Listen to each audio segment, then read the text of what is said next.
These are live visuals coming in from the border between North Korea and South Korea, visuals from the Peace House where President Moon Jae-in of South Korea is holding hands, shaking hands, with the North Korean leader Kim Jong-un. Lots of smiles on display as well. Ambassador Singh, just looking at what happened in the US very shortly a few days ago with, a lot of bonhomie on display between Emmanuel Macron and President Trump as well. But when it came down to the meat of the matter, when Macron addressed Congress, he tore into a lot of Trumpisms. He tore into unilateralism, Trump's stance on climate change, for instance.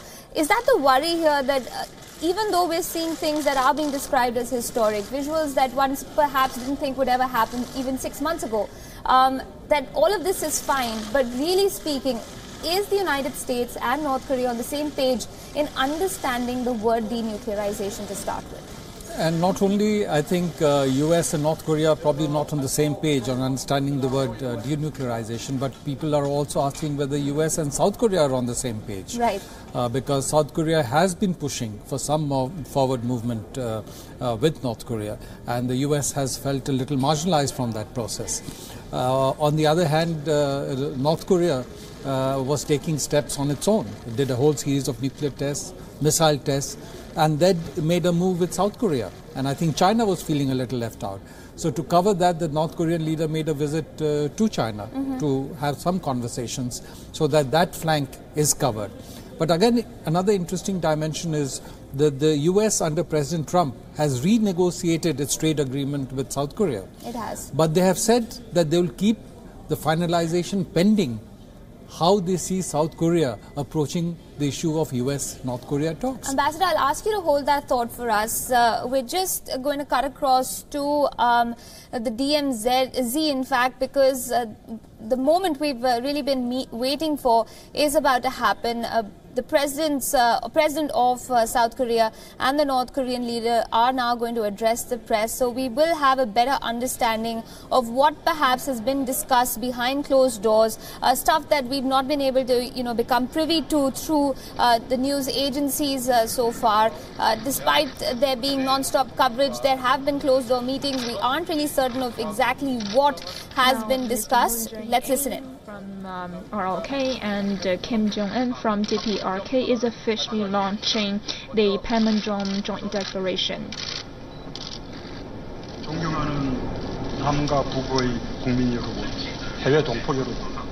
Distinguished people from North Korea and South Korea and all over the world, Mr. Kim Jong-un and I have been working quite hard to achieve for peace and stability in the Korea Peninsula, and we are gathering here today for that purpose.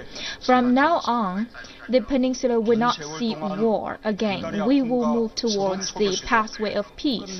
In the past years, because of separation, our peninsula has undergone a lot of suffering, but we are convinced that we can move past such an obstacle. That's why we're standing here.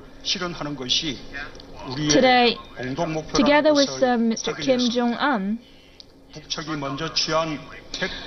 we bear in mind the peaceful mission of the peninsula, and we have reached a lot of agreements and consensus. For denuclearization, we have built our consensus. This would be the starting point for the new chapter in the peninsula, and we hope that in the future both nations on the peninsula could work closely together and march forward with the same goal.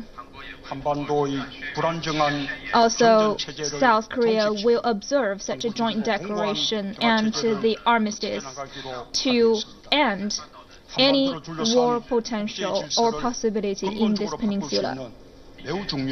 And also, we're going to safeguard international order.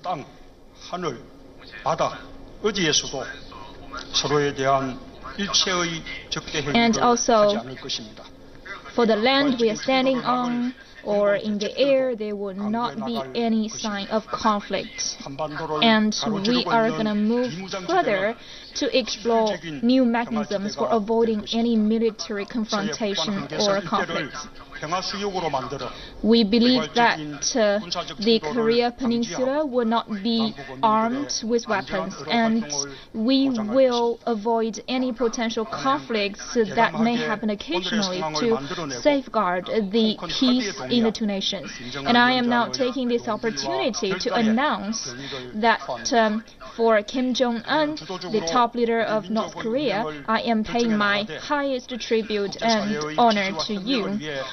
As we know, we are the masters of our own destiny. We need to work together with the international community to safeguard the peace in the peninsula. Together with Kim Jong-un, we have been holding candid discussions, and at any time we will keep in touch. We're never going to repeat the historical mistakes. So, dear people from the peninsula and all of the world, I declare that I will work with Kim Jong-un to work for peace, development of the peninsula. And we're going to work unyieldingly. The top leaders in both nations will have close and frequent communication to strive for development of our nations, and we're going to build more extensive platform of communication, and also we are going to settle such families who have been departed from each other for years. And we're also going to make measures to build some joint offices. Here, we're deciding that we're going to sustain the former agreements so that the peninsula will embrace a new situation. And we're also going to attempt to establish some communication office in each other's land. Today, with Kim Jong-un, we decided to work for denuclearization and the development of mankind, and we are actually ushering in a new chapter. And also, thanks to the efforts made by Kim Jong-un and the South Korea part, we believe the peninsula will gonna see a better future. Up until now,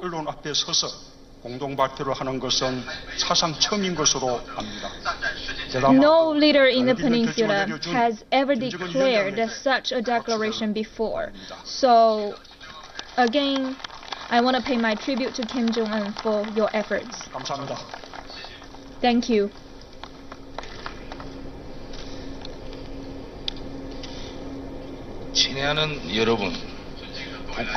Distinguished guests and our compatriots and friends from overseas, today with Mr. Moon Jae-in,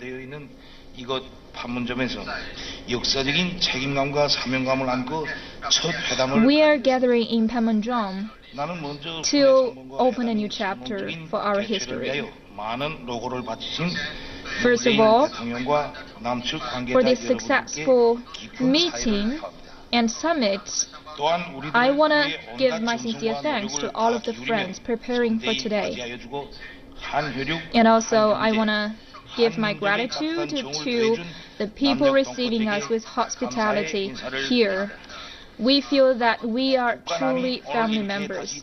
So I want to thank the South Korean people. DPRK and ROK have renewed our cooperation, and of course it takes a long time in history. But when we face each other, we realize that these two nations can never be separated. We share the same bonds, and we belong to the same nationality. I can deeply feel that. DPRK and ROK enjoy geographical distance, and also we belong to the same nationality. We are not enemies. We hope that at an early date, for the Korean nationality, we could encourage peaceful development for all of the people. I have crossed such a borderline, and I come here.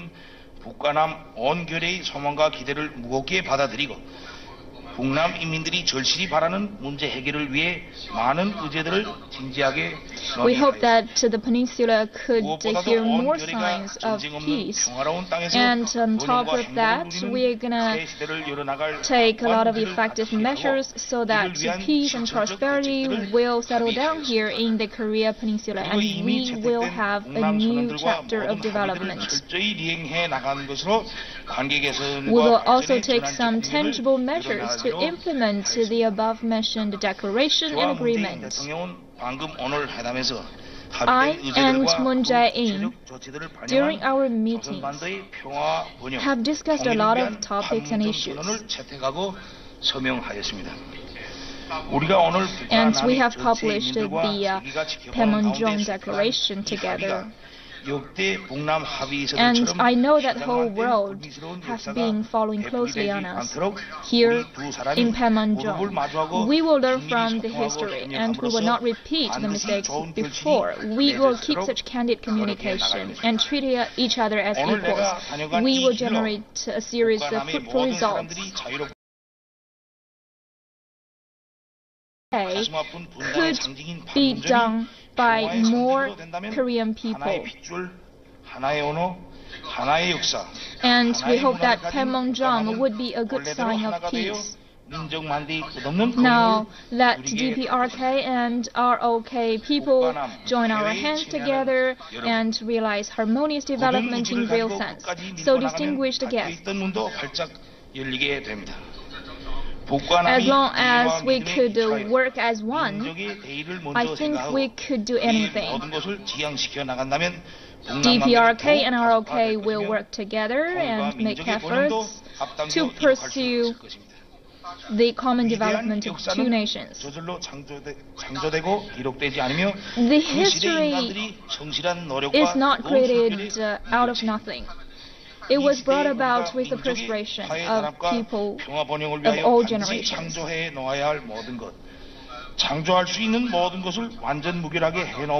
Today, to embrace the real peace in the Korea Peninsula, we need to shoulder our responsibilities due on us. And we need common efforts. And based on such efforts, we need to walk resolutely along this path. Of course, we're going to meet and encounter a lot of rains and heavy winds, but those are necessary difficulties for us to truly pursue a bright future. We are going to rise up to all sorts of challenges. And in the near future, if we take a look back at today, I think it's going to be a beautiful memory. As long as we cooperate and march forward together, I think we're going to take steps to embrace a hopeful future. Today, the Panmunjom Joint Declaration carries a lot of expectations of our people. Meanwhile, we hope that the declaration today could offer some good answers to the questions on your head. And also for the people who are closely followed about this summit, and for the supportive people around the whole world, I pay my gratitude again to all of you. For the journalists and media friends, thank you.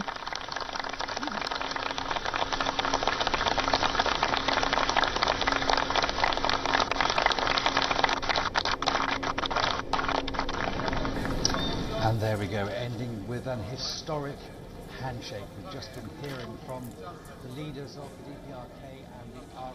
They signed their joint declaration. Well, there you have it. Statements from the South Korean President Moon Jae-in, followed closely by a statement from the leader of North Korea, Kim Jong-un. Devoid of bluster, but Ambassador Singh, so much to pick out of what the two of them have said. Off the top of my head, what struck me immediately was this emphasis on the individuals involved over here. I and Kim, Kim and Moon, our shared destiny. Was this an attempt, you feel, in some ways to sort of declare by both sides that this is, at the end of the day, a problem between these two countries, and they're going to work together and keep perhaps other parties out of it? Well, I don't think they will really be able to keep the other parties out. But I think at this stage, we can safely say that the meeting is in many ways has been historic and with historic potential. The way it has been carried out, the statement that has emanated, but there will be pitfalls along the way. You may recall that way back in 1993, not exactly the same or similar, but the Israelis and Palestinians had signed a historic peace agreement, and today it lies in tatters. So, but there are many important things in what they said. New mechanisms for avoiding conflict. Yes. Now, what will that mean? Will the kind of military exercises that South Korea does with the US, will that stop? Will the manner in which weapons are located facing each other, would that be changed? So that's something we have to watch. The peninsula would not be armed with weapons. What does it mean? Whose weapons? American weapons, nuclear weapons, weapons in general, lower. So that will require further talks. And very important, as you also mentioned, that they are responsible for their own futures, destiny. yes. They will take the lead. Now, this is at one level just a fact. Is the Korean people, they must take the lead. But there are many others who are involved with stakes in the issue who will want to see how it evolves. Right. The US, it has a certain position on the peninsula. It has a military presence on the peninsula. China, it would not like any kind of a unification of the Korean peninsula, which is a challenge to China's security. Russia, it has a very important relationship with North Korea. Japan, it would be very concerned if the situation in North Korea is normalized without addressing some of Japan's concerns, be it related to the missiles that Korea has, or be it related to Japanese citizens who have been abducted from Japan and taken to North Korea. And again, I noticed that the South Korean president did a lot of praise for Kim Jong-un. He did, yes. And I think it is to recognize the effort that he has made towards because this. That has been historic, Ambassador. I mean, a rich tribute, and I suppose well-deserved. Ramesh is also with us. He's in South Korea. And Ramesh, there's a huge delegation of journalists gathered there along with yourself, covering this summit, because it has been historic from the get-go. But the language that we've got to hear from both sides today in that statement, this emphasis on the shared nationality, shared destiny and shared history of these two countries, that I suppose really sums up the importance and significance of what has just taken place.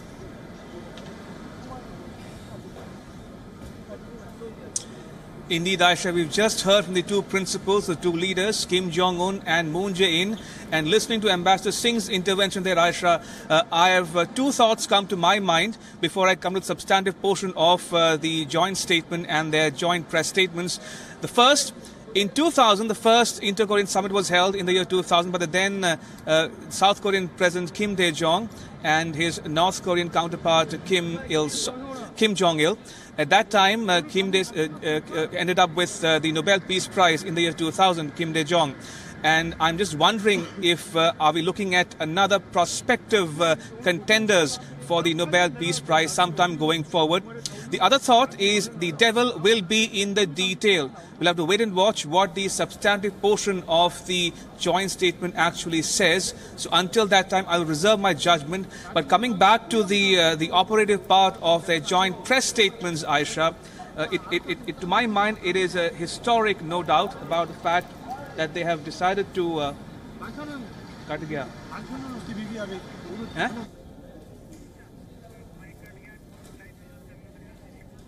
All right, we'll get back to Ramesh in a second. Live visuals on your screen once again from the Peace House. Remember, Kim Jong-un's wife, who's recently been given the title of First Lady, is joining proceedings. There she is meeting with the First Lady of South Korea.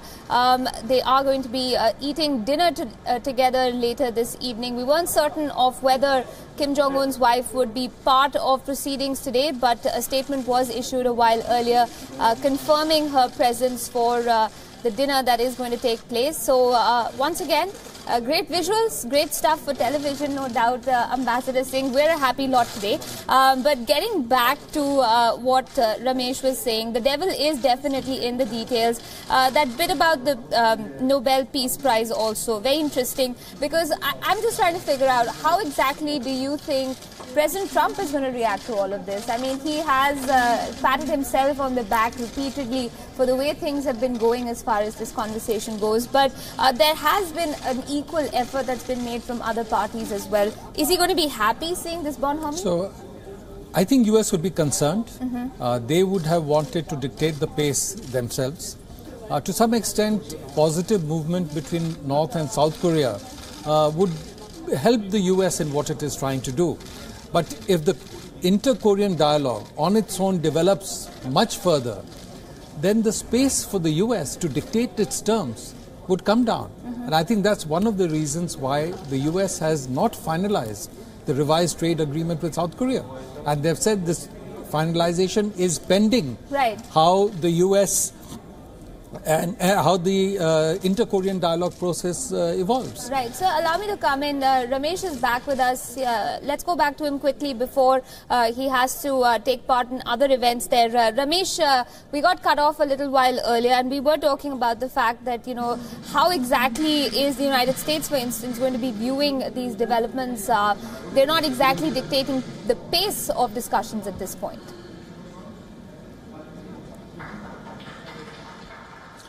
Aisha, before I go any further, I want to bring our viewers up to speed with what's happening at the moment as we speak.